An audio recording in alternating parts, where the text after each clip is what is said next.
Okay, so we are chapter 12, Deuteronomy chapter 12, verse 2.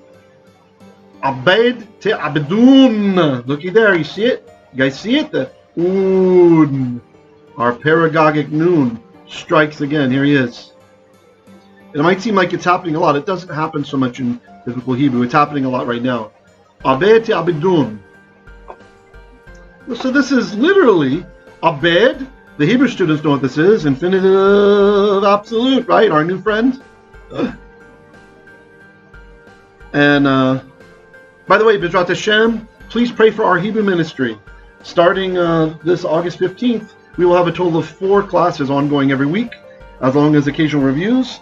And we're lifting up the literacy of our Kahal, and also the vision for Lashon HaKodesh is that all throughout the Philippines and beyond, that we'll be able to equip pastors and others, that they'll be able to use the holy tongues to really see through the text. And, in the past, I didn't try to share Messianic Judaism with anybody. When I was a younger man, I would just teach them Hebrew. And, when they start reading in the Hebrew, you don't need to tell them things. They're going to start to realize their Bibles are full of errors, the translations rather, are full of errors, or even if not errors, let's say it's missing something. Is that fair? And sometimes that's someone's worldview injected in there. Yes, our friends in Congress will be starting then. That's right. The August 15th at 8:30 p.m. It will be a 90-minute class only. 90 minutes till 10 p.m. Yeah? All right. So abed te abedum, the verb abad literally means to perish, right? Perish. But what does to perish mean? Perish is like, I mentioned this before, if you pour some water on a hill and you don't, or you pour it on a surface, whatever, you cannot predict which way it will flow, right? This is really the image that's captured by abad. We usually translate this destroy, but it's not exactly destroy, right? You might not totally wipe out somebody, but they will not be a unit anymore. They'll not have a coherent direction, and they certainly won't have a leader showing them which way to go. They will flow like the water. All right, so chapter 2, verse 2. Abed te abedun, so you shall indeed cause to perish. In this case, okay, there is an object involved, so we are talking about destruction. Again, context is king, especially in Hebrew. Et tells us what's being destroyed. Kol hamakomot asher avadu sham hagoyim asher atem yorishim otam et Eloheihem. Okay, and there's our etnachta. We'll stop there. So all of the places, makom is a place, and the plural is mekomot, even though it doesn't look feminine, it has feminine ending, which avadu sham, they worship there. Remember, I've told you guys, avad, this verb has many meanings, but in context, avad, serve, right? But in religious context, it's worship. This is worship. The difference is what worship means, right? Is it singing, what's that guy's name? Famous Hebrew Christian worshiper. He came here, gave a concert recently. He's got lots of good songs. I can't think of his name right now. Anyway, maybe so. Yeah, thank you, Paul Wilbur. Paul Wilbur, right? Is he Jewish? I don't know if he's Jewish or not. I said Hebrew Christian, but I'm not sure if he's a Hebrew or not. But anyway, whatever, Paul Wilbur. So yeah, he'll, worship doesn't necessarily mean singing a Paul Wilbur song, right? In the Hebraic context, worship is you're offering sacrifice. You're serving the Lord. You're doing something. Maybe that entails singing a Paul Wilbur song sometimes. But the focus is on the doing, right? If there's Paul Wilbur song going on, you're not just passively enjoying listening. You need to be involved. You avad, you serve. There's an old Bob Dylan song. I don't know if you guys know Bob Dylan. He's a very famous American singer. His real name's Robert Zimmerman. He's Jewish. He became a follower of Yeshua in, I think, the late 70s, and he made this album, Bob Dylan Saved. And in the album, he wrote this famous song, you got to serve someone, or serve someone. It may be the devil, but it may be the Lord, but you're going to have to save somebody. And then the background singers, save somebody. But it's pretty telling. It's true, because serving equals worship. That's what it means. To serve is to worship. It's a much broader entailing form than just singing songs, right? In the Gentile world, oftentimes worship means singing songs, right? Singing to God. You're so great, singing about his great deeds and all that stuff. And that is an aspect of worship. But in Hebrew, it's much more, it's doing. Avad literally means do, serve. It's got to do, I'm sorry, in the older Semitic, it's got to do understanding, but it's to serve, right? To serve, to worship. Avodah Zarah there's a whole tractate in the Talmud dedicated to false worship, right? It's called Avodah Zarah. It's like alien worship, right? Zarah, strange, unpermitted worship. This verb, yeah, I've said this to you guys before, but now's a good time to point it out again. While we are flowing, this maps to Greek. If you look in the Septuagint, and you look up how the 70 rabbis, hope I don't misspell it. The Greek spelling isn't as good as the Hebrew. Latra'eo. Yeah, that's an epsilon. That's wrong. Epsilon. Sorry. There we go. Latra'eo. And there's an aleph. Alpha. Latra'eo. There we go. Got it. Latra'eo. In Greek, through the Septuagint, is how they translate avad when it's a religious worship, right? Like the Levitical service, or the people are worshiping Hashem, or they're bringing their offerings, all that stuff, latra'eo. You'll notice when you look, those of you who are into Greek, if you look at all the places that English Bibles translate where Yeshua is worshipped, they bowed down and worshipped him, then she worshipped him, etc. It's never this verb. It's never latra'eo. It's another verb. So it's never this one. Right? When they're singing songs and stuff, it's always to the Father. Right? The worship is always directed to Abba. Just like the Messiah teaches us, right? The prayer is directed to the Father. Now, occasionally you might have someone who has a vision, right? If an angel shows up in front of us, we can talk to the angel. If Yeshua shows up in front of us, we can talk to Yeshua, right? That's not the same thing as praying, directing prayer to an unseen entity, right? It's always directed to the Father. And if we have any visitors today who are from the Gentile world, do not freak out. This is just the way it is. Okay, I'm not making anybody out to be wrong or anything. I'm just saying this is how the language works. The Greek and the Hebrew mapping, all that stuff. The word that's used, that usually is translated as worship, is another Hebrew word. It's mishtachave in Hebrew. Mishtachave. This one. We write with two vowels when we're doing kind of like script. Mishtachave. This is to prostrate down, and it maps to the Greek word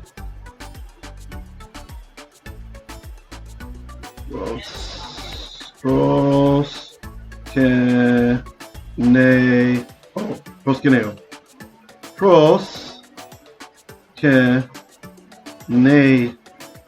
Sorry for running out of space there. Which means to bow down. Bow down, prostrate down, really. Prostrate down.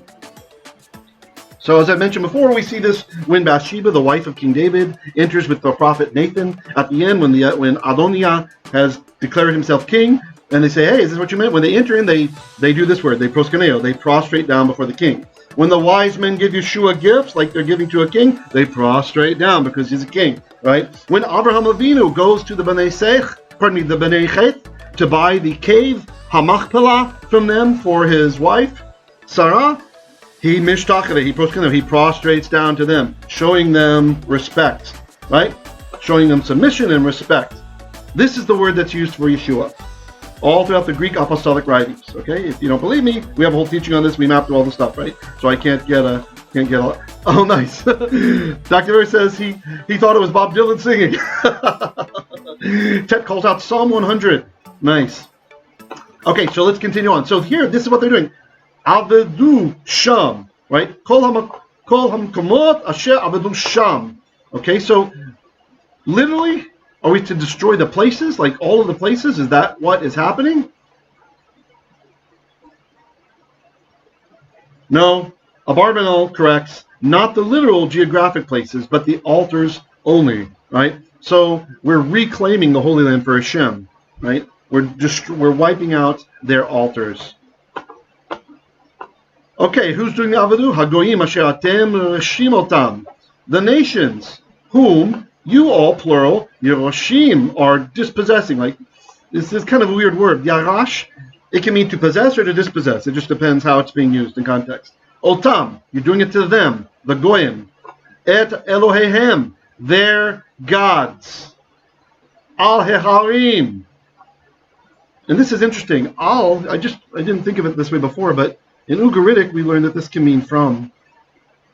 Oh, sorry, it can mean from. In Hebrew, usually it's on, with, etc. But I think from actually works here. I mean, all Heharim upon the mountains also works, but from the mountains, Hachamim, the high mountains, the Al HaGevaot, and from the, or upon, either works, the hills, the Tachat Kol Eitz, the Anan, and underneath every tree.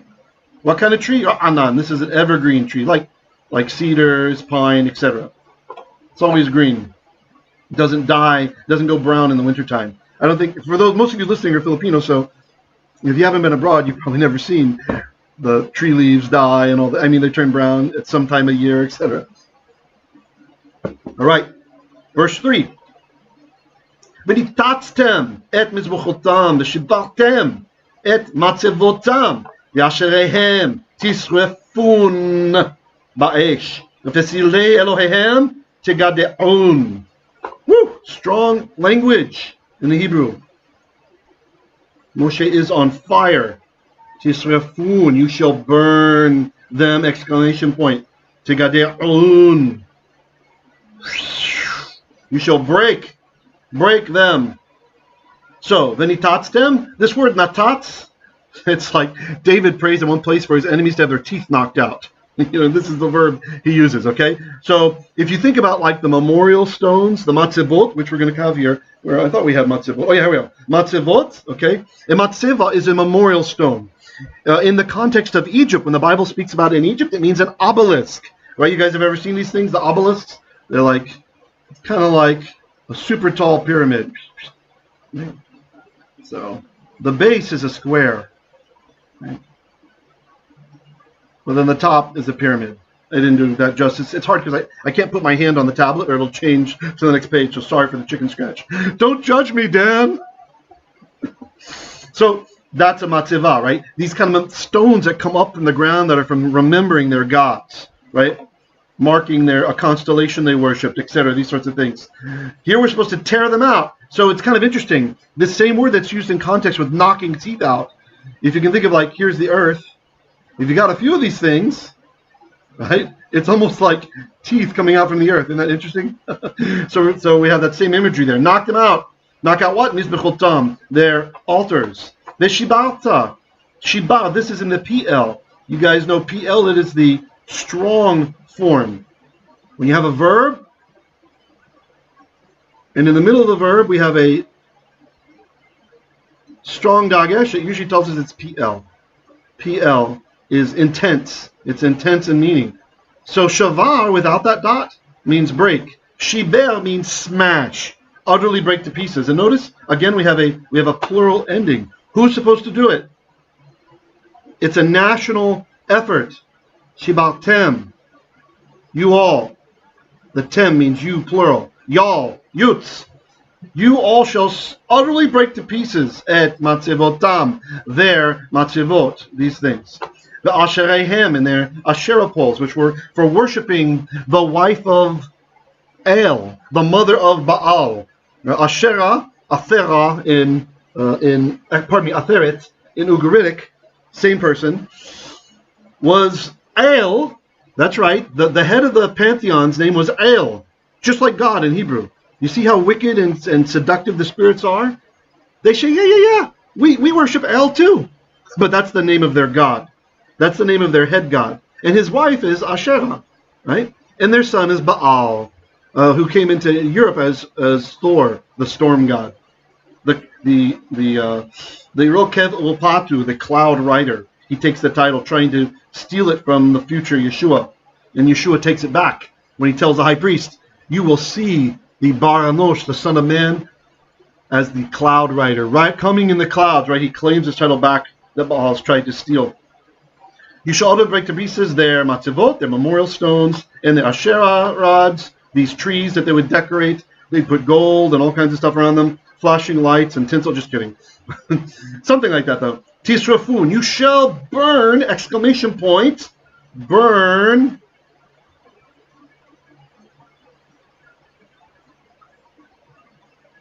That's what that noon is. Burn ba'esh, with fire. Ufesilei Elohehem. Okay, so a fesel, English, it's hard in English. We don't have so many different words for idols, right? But on spiritual issues, Hebrew is very specific. We have 10 different words for pray, okay? It kind of tells you what a culture cares about when you see what their language is very good at expressing, right? English is very good at expressing time. Very, very good at expressing time. It's really, I feel bad for foreigners who are having to learn English, especially if they're like, Russians with just 5 times or whatever, or some country with very few times. Because in English, you can say these crazy things like, after 2 hours, we will have been traveling for 5. Okay, so you're looking to the future. You're telling about in the future, talking about a past state at a future tense. That's progressive. So English really cares about time. And if any of you have met Americans who are new to the Philippines or new to Europe, sometimes we're a bit frustrated, right? Looking at our watches. Where's the person I'm supposed to meet? Well, it's been 5 minutes already. Where's he at? Right? Like checking the watch. What's going on? Because time is very much part of this culture, right? It's expressed in the language with 16 different times, although some grammars say 24, depending on how you count, with auxiliary verbs and such. So in Hebrew, it's about the spiritual things. 10 words for prayer. Numerous words about evil things to avoid, like idols. In this case, a fesel is a carved idol. So it's carved out of wood. Later in the prophets, it means a molten idol. But for now, in the Torah, it means carved with wood. So they're gods that are carved of wood. Or rather, the carved of wood representations of their gods. So it's not denying that they're worshiping demons or something, right? Some kind of spiritual beings. Remember, in Hebrew, Elohim can be demons. They can be angels, right? It doesn't just mean gods, like a lot of grammars erroneously teach because they're trying to simplify things for students and they don't want to get like a bad review, from the Christian bookstore, right? Well, they translate God as angels. It can mean that. Tegadeun. You shall, and this word is interesting, you shall break it, like break it. This is often used with that God will break the brass doors, right? You can, gadah, it's the same one. I'm not sure if I'm explaining it well. It's like a clean break. Clean break. Exclamation point. Again, look at that. We have another exclamation point. The ibadtem, and you shall cause to perish et shemam, their names, min hamakom hahu, from that place. So the idea is their memory will be gone. The Sifrei, the Midrash known as the Sifrei says, from that location, meaning the land of Israel. It is not the country Israel's obligation to wipe out idolatry worldwide. Right? We don't have to invade, for example, Pakistan and make them stop worshiping the moon god known as Allah. Right? We don't have to stop them from worshiping the moon god. Right? It's not on us. It's up to them. Right? But in our land, in our boundaries, it's up to us. Lo ta'asum kain l'Adonai Elohechem. You shall not do, look at this, another exclamation point. And this doesn't happen this often where it's just, this verse, it's stacked. Paragog noon. Do not do, kain, such, to Adonai, your God. So this is interesting. He's saying, I don't want you to make things carved of wood to remember me. You see, that's what it's referring back to. This is the Hebrew parallelism. They have fesilei, they have carved images of their gods, of their divine beings, some of whom are real, right? We're not saying they're gods in the English sense, but they are Elohim, right? I don't want that about me. Don't make icons about me, carved from wood and such, right? Don't make things to represent me that will help you with worship. That's not allowed. So it's interesting. So we have, don't make memorial stones about me, right? Don't do these various things that they have done for their gods. Don't do it for me. I don't want to be worshipped in their way. Nice point. Dr. Vera points out that Fesel is also in the Aseret Devarot, the Ten Commandments.